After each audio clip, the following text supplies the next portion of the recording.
s'appelle l'Afrique. Mais les contradictions, il y a un magma de contradictions. Ce qui se passe en République démocratique du Congo est un scandale permanent. Des pays africains entrent en République démocratique du Congo, prennent les ressources dont ils ont besoin et repartent. Quand les Belges ou les Français ou les Américains ou les Chinois le font, nous crions. Mais quand des Africains le font, on appelle à des négociations, à des, etc., etc. Il y a des injustices que des Africains commettent sur d'autres Africains. Qu'est-ce qui nous empêche de faire les ponts sur le fleuve Rosso entre le Sénégal et la Mauritanie? Qu'est-ce qui nous empêche de faire le pont sur le fleuve Gambie pour donner une continuité territoriale au Sénégal, régler le problème de la Casamance? C'est pour dire que les doctrines d'intégration que nous avons choisies, après 50 ans, comme on est à... c'est le jour de l'anniversaire, on dit notre bonheur pour ce qui a été fait, mais disons aussi notre préoccupation pour ce qui n'a pas été fait. Kourouma, depuis 1958, dit que le barrage de Dinga au Congo peut donner de l'électricité à toute l'Afrique, régler le problème de l'énergie. L'Afrique pourra même exporter de l'énergie. On n'a pas commencé 1 centimètre du barrage de Dinga. On nous dit que le barrage de Swapiti en Guinée peut donner de l'énergie à toute l'Afrique de l'Ouest. Où en est le projet?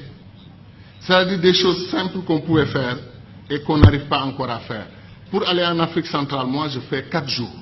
1 jour de voyage, 1 ou 2 jours pour régler les affaires que je veux faire là-bas. Après c'est la bataille pour le retour. La dernière fois je suis allé à Douala, Air Sénégal a annulé son vol. Je suis resté 6 heures à l'aéroport.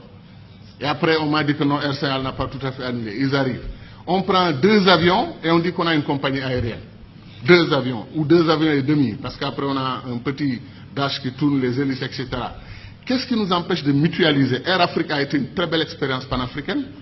Depuis qu'on l'a perdu, il n'y a rien. Comme disait l'autre, on fait de la compétition ruineuse entre nous. Un pays africain accepte, refuse de prendre votre offre pour exploiter son pétrole, votre offre de 10%, il refuse. Vous traversez la frontière, un autre pays africain vous ouvre les bras, venez prendre.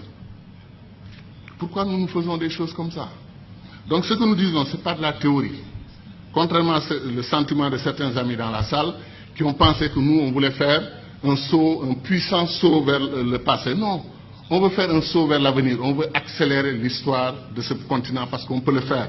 Tout est à volonté d'hommes. C'est les hommes et les femmes qui décident. Et nos dirigeants doivent entendre notre voix. C'est pour cela que les panafricanistes doivent se lever. Ils doivent s'organiser politiquement.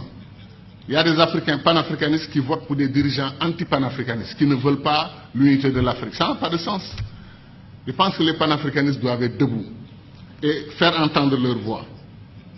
Et je termine en disant encore une fois que moi je crois en l'Afrique, et je sais que ceux qui sont dans cette salle croient en l'Afrique. Ce qui me désole le plus, c'est que si on faisait un concours de ceux qui aiment l'Afrique, qui croient au potentiel de l'Afrique, il y a des chances que les Chinois, les Américains, les Brésiliens viennent avant nous autres Africains. Parce que ces gens connaissent. Ils savent ce qui se passe en Afrique. Ils savent que l'avenir du monde, Sarkozy, malgré la critique qu'il nous a faite ici, qui ne correspond pas du tout à l'histoire, qui est totalement fausse, que nous ne sommes pas assez entrés dans l'histoire, c'est nous qui avons créé l'histoire. C'est chez nous, en Égypte, que l'histoire a commencé. Et ça, j'y crois profondément. Pendant, comme disait Chante, eux, l'Europe, ils étaient dans la barbarie. Mais Sarkozy, qu'est-ce qu'il a dit? L'avenir du monde se joue en Afrique. Il est important de nouer des alliances avec les Africains dès maintenant. Bien qu'il ne l'ait pas fait côté immigration. Mais je veux dire que c'est ça. L'avenir du monde se joue chez nous. On semble être les derniers à en être conscients. L'or, le diamant, le pétrole, chaque jour que Dieu fait, un pays africain se découvre pays pétrolier. Il y a des pays comme le Mozambique vers la Tanzanie. On découvre qu'ils ont des réserves d'or et des réserves de pétrole et de gaz supérieures aux réserves du Koweït. Vous vous rendez compte? L'Afrique est un don de Dieu. Est-ce que les Africains en sont conscients? C'est ça la question. Merci.